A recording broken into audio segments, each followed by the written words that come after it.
Say the date. It is, I'm gonna do a new thing for Gabby so when she watches the video it makes sense. It is March 19th. We are working on our Weber's least cost theory sheet. Okay, got it? Here's what we did yesterday. I want to make sure that yesterday is resonating with you so that you don't miss the key things that you need to know from yesterday. And then we're going to talk about how the Weber theory fits in what we're talking about. So yesterday, we started the class period by going into how models help us understand the world economy. There's really two. Okay? Both of the models we used yesterday are flawed. And we talked about 4 or 5 flaws of the models we talked about yesterday. Correct? Can someone identify any of the flaws we discussed yesterday? Dylan? They don't include the geography of the land, so like some places that are less fortunate with the natural resources, they can include that. So if you get a desert and no natural resources, you're still supposed to advance as someone like the Ukraine with oil, natural gas, and agriculture. It does not include environmental services. Caleb? I think everyone is disconnected. Yeah, there's not any connection between countries in their development process.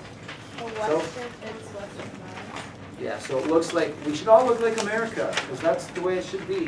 Chris? The idea of what is development must be monitored. Correct. What measures do we use? Great. You can remember what, yeah, another one? They assume that everyone has to go through the same steps. Cool. Yep, do that.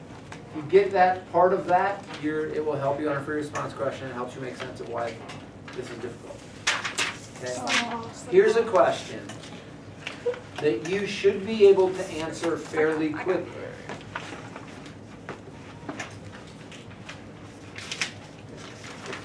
Countries that are described by Rostow as traditional or preconditions to takeoff are described by Wallerstein as periphery. Countries that Wallerstein describes as core are called blank by Rostow. High mass consumption. Okay? That, you get the comparisons and how you could use those two? Okay. Sub-Saharan African countries are the bottom level of both models, just different terminologies. Right? So you're good there. Now we talked about the dependency period. Who's technically dependent on whom? We are dependent on the periphery, and they are dependent on us. It's a both, right? Why is that a problem that there's that codependency? How does that affect the future for poor countries? Chris? If there's two dependency in Correct. They're both going to be set up in that same situation, and the rich are going to stay rich and the poor are going to stay poor. That is yesterday. So today we're really focusing for right now on your handout. All right? You might want to write in the title that says Weber's least cost theory. Make sure that's highlighted because that is the name of it. You might see it referenced as the least cost theory. You might see it referenced as the Weber model. But what I want you to also write in there is the least cost location theory. So squeeze in the word location up there. Okay. I want to differentiate a little bit between yesterday and today. Yesterday we talked about how we rank countries. Today we're talking about where we locate industries. It's a model, but it defines a completely different practice of reality. Where do businesses locate? Each business has one primary motive. What is the primary motive of every business? Make money. Make money. one of the ways you make money is by minimizing your cost. Do you have those two sentences, those two phrases bolded in the top? They want to maximize their profits and they want to limit their costs. If you don't have that bolded, you need to bold it, because that is the summation of Weber. That every business wants to maximize their profits, and part of that maximization of profits is minimization of cost. Okay? Oh, he already said what day. So, according to Weber, I want to locate my industry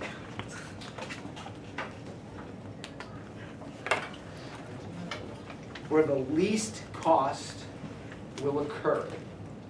And he says there are three primary cost effects. According to Weber, his first cost, and it says in the last sentence in the first box, this one was most important, right? Make sure that under transportation, you have highlighted that Weber thinks this one is most important.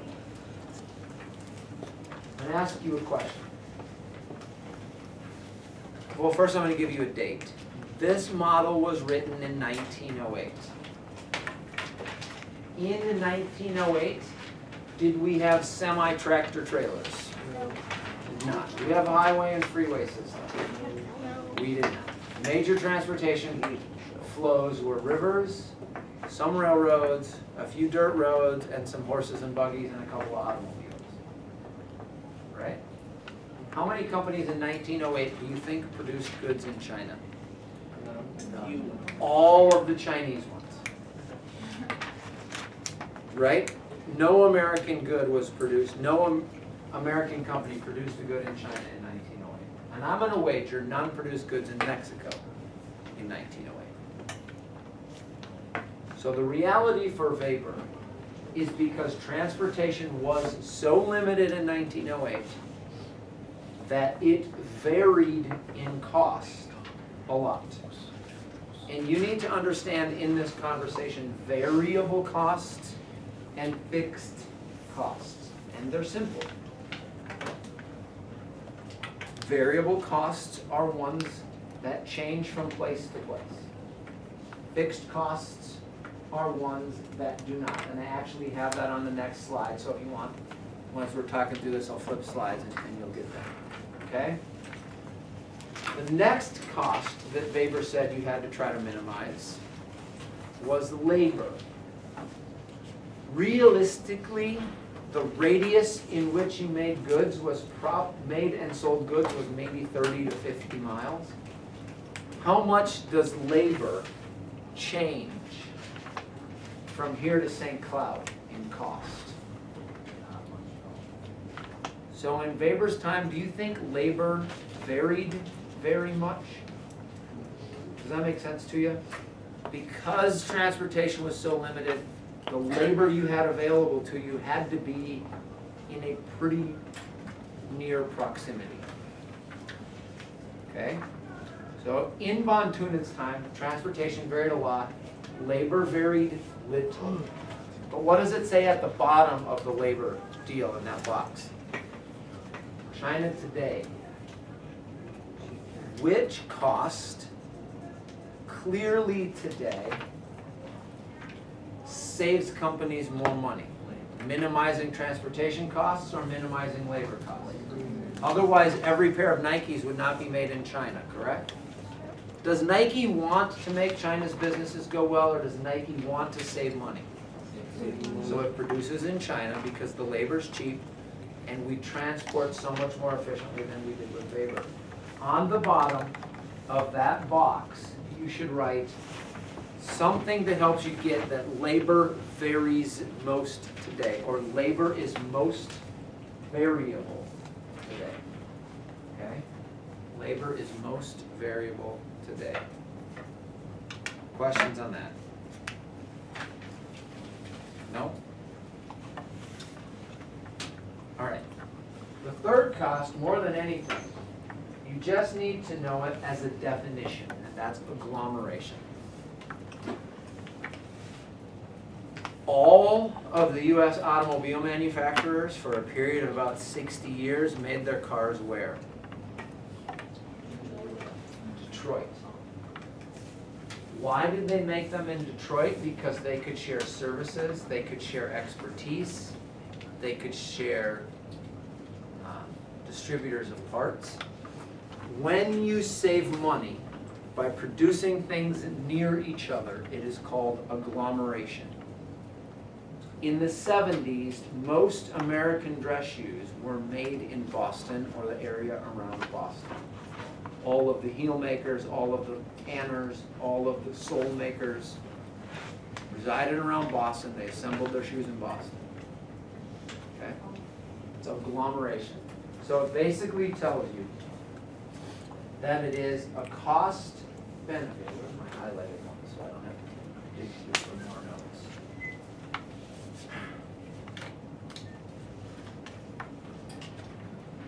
Oh man.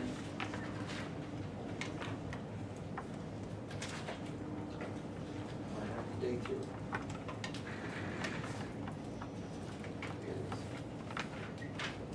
It says agglomeration is when a large number of enterprises cluster in the same area, and then they assist each other through shared talents, services, and facilities, manufacturing, etc. Okay? Agglomeration is still somewhat of a reality, much less so than it used to be. Can you fit time-space compression into your conversation about how Weber has changed from 1908 to today? Yeah. Can you fit friction of distance and distance decay into how it really was true 100 years ago? It's less true today because the friction of distance diminishes because we're so much more efficient at transporting. Make sense? Okay. Then as you continue to process through the realities of Weber, it takes you into the circle of weight gaining, weight losing, market orientation, and resource orientation. Okay? When a good gets smaller, lighter, or easier to transport, you are most cost efficient if you produce it as close to as close to the resource as possible. If it gets bigger, you benefit from producing it as close to the market as possible. Make sense? Yes. That is Weber. Any questions?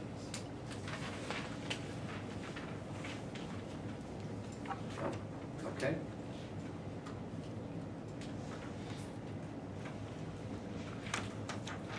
In this paragraph, the last full sentence is a very, very good overview of Weber. I strongly suggest you highlight that last sentence. I'm going to read it to you. It says, the optimal location of the processing plant in this case is at the market. Weber established that firms producing goods less bulky than the raw materials used in their production should settle near to the raw materials source. Firms producing heavier goods would settle near the market. The firm minimizes the weight it has to transport and thus its transportation costs. Reads. The firm would be the business. The firm is another word for business. Okay? Do you have questions? I'm gonna get it this time. That's Weber. That's only half the words. So Okay? so then I have to do Are you good? that. Can I move on? Okay, so if we look at the slides here, there is nothing in this we didn't say. If you feel a need to add something or clarify something, please let me know so that I can help you make some sense of this, okay? Otherwise, I think you will find that everything in here we just covered, okay? It's called the theory of industrial location or the least cost theory, 1909. Name is Alfred Weber. Manufacturing plants will locate where costs are the least.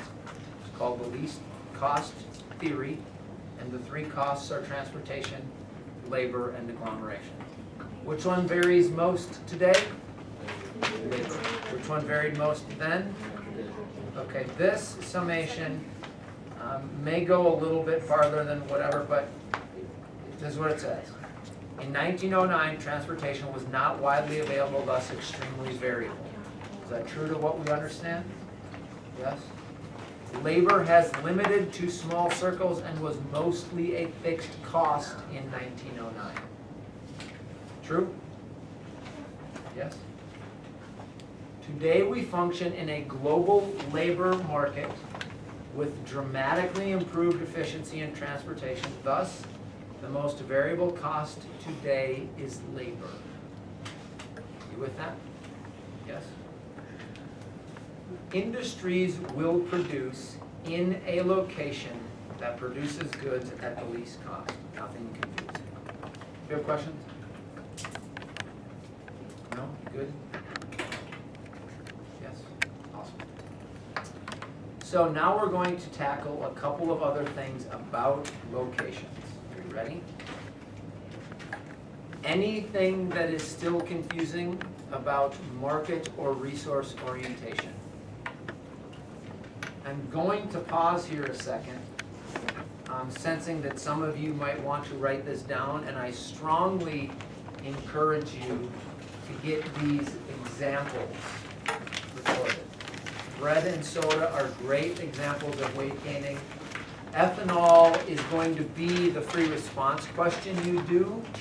So let's take a minute and quickly talk about ethanol. First of all, what is ethanol? It's gas made from corn. If you have corn, do you think you take one truck full of corn and make 2 truckfuls of ethanol? No. Or do you think you take many truckfuls of corn to make 1 truck full of ethanol? Many. So it is bulk losing. So where in America would you see lots of ethanol making plants?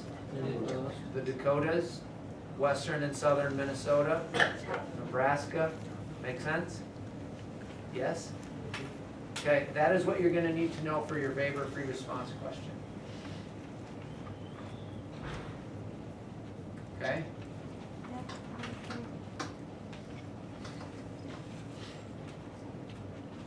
Anybody need help with this? I need more time. to Anybody write. need time with this?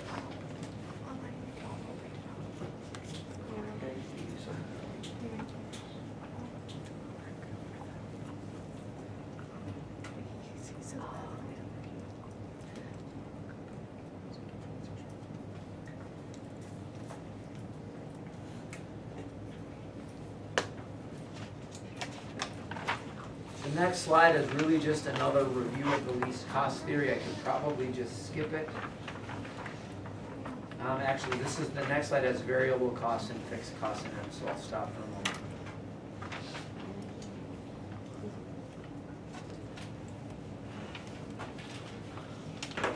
Ready? Nope.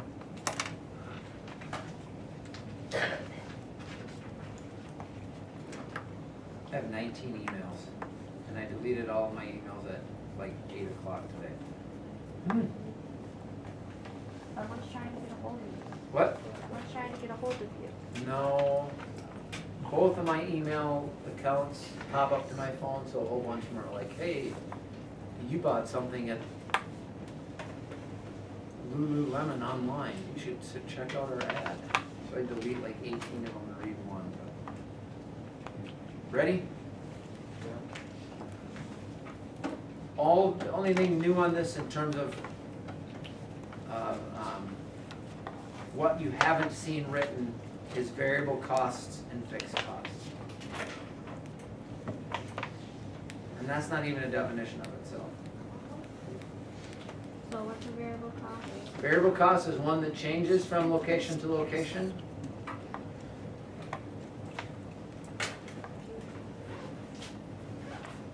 And a fixed cost is one that stays the same from location to location. That makes sense.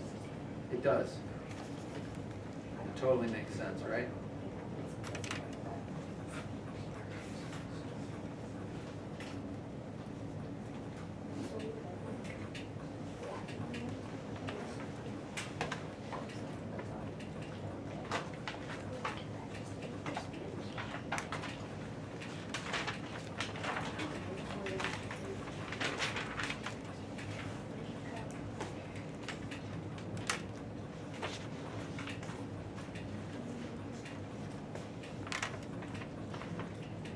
Okay? Write down, where would you locate a warehouse?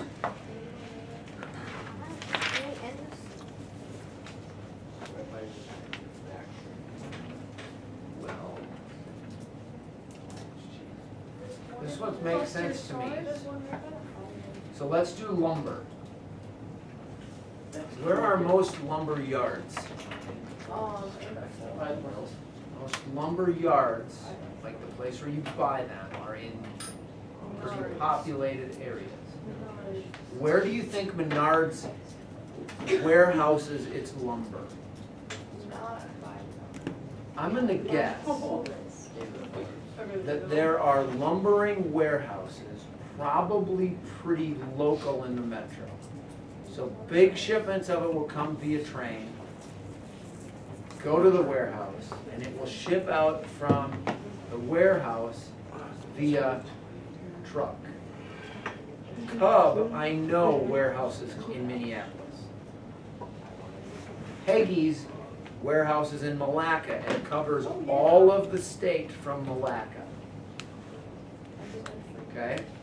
So here are the realities about warehouse location. Are you ready? Warehouse location is likely to occur in cities. And another thing that matters about where warehouses are going to locate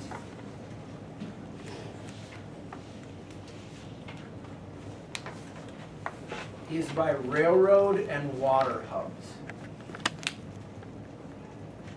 Okay? By railroad and water hubs. Hubs, so like where river transports would come through town. If you go to Minneapolis and you go along the river, there's a ton of old abandoned warehouses. If you go by where the train big depot is, there's a ton of warehouses. Stuff comes off, goes to the warehouses, from the warehouses it goes to the stores. So warehouse location can be in major cities by their transportation. Yeah. Like in downtown River, like someone there, it's like kind of when you want to look like, what's that big house area? It's right by the The river. big fenced in area by what? It's like right by the train tracks.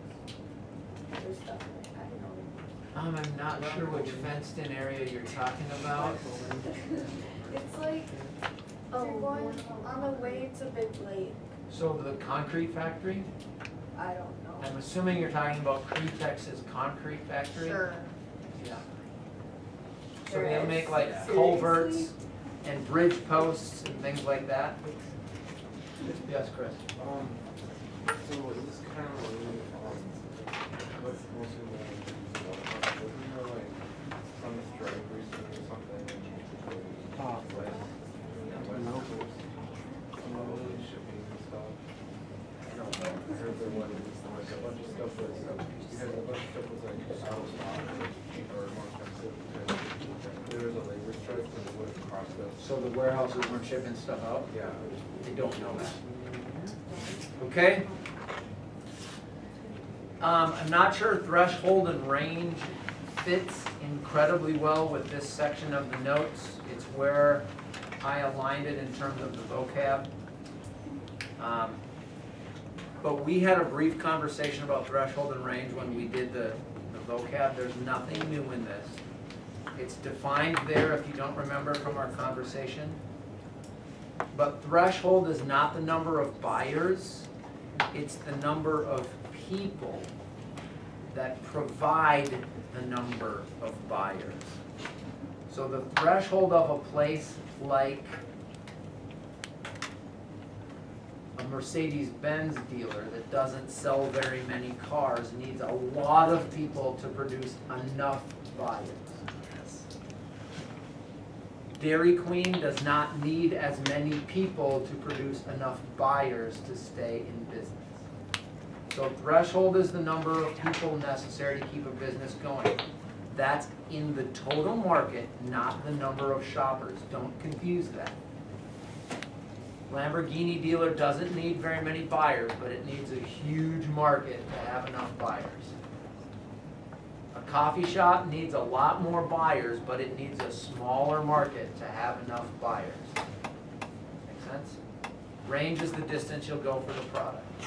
What is the word for non-layers? Threshold, I don't know if there's a specific term within threshold for consumers that you would need, I don't know that, but within our context, we don't, it's not something that I've been made aware of, okay? One last thing in today's notes. We're gonna just really be brief in this, because this is how we talk about urban land use. It is in your outline from the AP board. So I want to quickly define it, but we're gonna use it next unit, and this makes total sense. We know this already. Where is land most expensive? Close to cities. In the center of the city, right? Because land in the center of the city is incredibly expensive, we use it extensively, right? You go to the center of the city, you've got really tall buildings, not open spaces. True? We really use it because it's expensive. That's why there are so many tall buildings in Manhattan. I can't imagine what an acre of land costs on Manhattan. So if you buy an acre of land in downtown Manhattan, you're gonna put 3,000 units on it. You're gonna have a 40-story office building. So you're going to use it extensively. So that kind of affects how things locate and get used within cities because the land is so expensive. Make sense? And we'll dig into that more deeply and make it more applicable next unit. Okay? Do you have questions? I'm going to open up the grade book. In fact, I have fifth hours open. If anyone wanteth me to checketh thy notebook, it needs to be done by the end of the hour tomorrow. The rest of the minutes are yours to work on the map. Oh, I didn't tell you this. You will test on this map next Thursday, 1 week from today, which means your unit test will be after the weekend, probably Tuesday or Wednesday. Probably Wednesday. I will not be here Thursday How about we do it because Thursday then? I have a medical dealie. What? Why don't we do the test Thursday? If you're not gonna be here. So you want to take the test with yourself? Yeah. That's a lot easier. Yes, Chris. If you're gone, there's like this trip. Thinking that What trip is going on and who's going to be gone? Just that. T. Yeah, band. Yo, T.